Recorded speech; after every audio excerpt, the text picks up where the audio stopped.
예, 앞서 보신 것처럼 두 전직 대통령 구속에 대한 김 위원장의 사과문을 보면 진정성을 보여주기 위해서 신경을 쓴 흔적이 여러 군데에서 느껴집니다.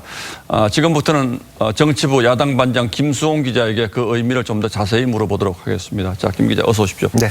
자, 그동안 사실 당 안팎에서 좀 반발 기류도 있었는데 결국 김종인 위원장의 의지가 강했다고 봐야 되겠죠? 그렇습니다. 이 사실 탄핵 사태 이후에 이 보수 정당에 대한 이 관심이 회복될 계기가 없었던 게 사실입니다. 예. 특히 중도와 30, 40대가 등을 돌리면서 지난 총선에서도 참패를 했죠.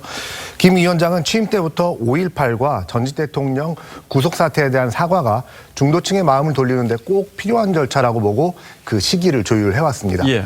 문재인 정부에 실망한 민심에 이 대안정당으로 거듭나는 일종의 이 출발선이라고 보는 거죠. 자, 그동안 이 시기를 둘러싸고는 좀 논란이 있었던 것 같아요. 그런데 오늘 이제 윤석열 총장 징계위원회가 지금 열리고 있지 않습니까? 그래서 네. 이 시기와 어떤 관련이 없느냐 이렇게 보는 분들도 있는 것 같은데 그건 어떻습니까? 네, 일단 오늘 김 위원장이 들고 있던 원고를 보면요. 예. 12월이라는 표시만 있고 날짜가 공란으로 돼 있었습니다. 예.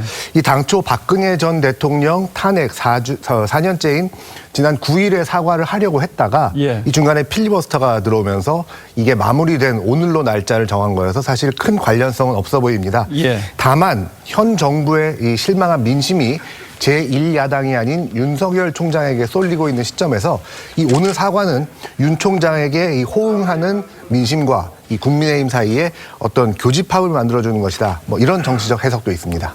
자, 그렇게 볼 수도 있겠군요. 그런데 사실 국민의힘의 핵심적인 정치적 기반이라고 볼 수 있는 대구 경북 지역에서는 이 사과에 대해서 좀 반발 기류도 있는 것으로 그렇게 알려졌는데 예상 밖으로 조용했던 것 같아요. 네, 이 한 비대위원은 국민의힘을 지지하지 않는 이 30, 40대에게 조그만 위안이라도 될 수 있다면 사과는 100번이고 1000번이고 하는 것이 맞다 이렇게 얘기를 했습니다. 특히 예.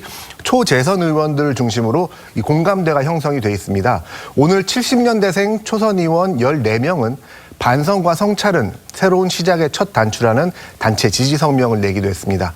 또 4선 김기현 의원은 사과는 굴욕이 아니라 용기 있는 진심이라면서 문재인 정권에 맞서 수권 정당으로 인정받기 위한 전환점으로 삼겠다 이렇게 밝혔는데요. 김 위원장의 구상과 정확히 같은 맥락입니다. 여당 쪽 분위기도 좀 묘한데 네. 이를테면 이낙연 대표, 민주당 대표 같은 경우에는 이제 후한 점수를 줬는데 또 뭐 여권 일각에서는 이게 진정성 있는 사과냐 이런 얘기들도 나왔죠. 그렇죠. 선거용이라는 거죠. 예. 이 노웅래 최고위원은 추측컨대 의원들 대부분이 동조하지 않았을 것이라면서 주호영 원내대표를 비롯한 당 지도부 전체가 나서서 진심으로 사죄하라 이렇게 얘기를 했고요.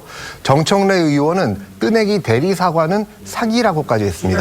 그러면서 당사자 원칙에 따라서 이명박 박근혜 전 대통령이 직접 사과하게 하라고 했습니다. 국민의힘은 빌리 브란트 독일 총리가 1970년이죠. 유대인 학살을 무릎 꿇고 사과한 것도 이 당신이 한 일도 아닌데 왜 사과하냐고 할 수 있냐며 황당한 주장이라고 일축했습니다. 자, 이제 이렇게 되면 이제 전국이 오늘 윤석열 총장 징계 여부 뭐 관련해서 급속히 또 변화할 가능성이 있는데 좀 다른 얘기 하나만 물어보고 마무리하죠. 네. 공수처장 오늘 공수처법 발효가 됐죠. 네. 공수처장은 언제 뽑힙니까 그럼? 빠르면 이번 주 안에도 이 공수처장 추천위원회가 재소집될 가능성이 있습니다. 예. 앞서 회의에서 5표씩 최다 득표를 한 김진욱 헌법재판소 선임연구관과 전현정 변호사가 추천될 가능성이 큰데요. 예. 국민의힘은 이 두 사람을 반대했다고 분명히 말했습니다. 금주 중에 만약 추천을 강행하면 연말까지 공수처 검사들을 선발해 목표한 대로 내년 초쯤 공수처가 정식 출범할 것으로 보입니다. 뭐 법이 바뀌어서 국민의힘 아무리 반대해도 이제 소용은 없는 거죠. 그렇습니다. 자, 전국이 더 얼어붙을 수밖에 없겠네요. 예, 김수홍 기자 잘 들었습니다. 예.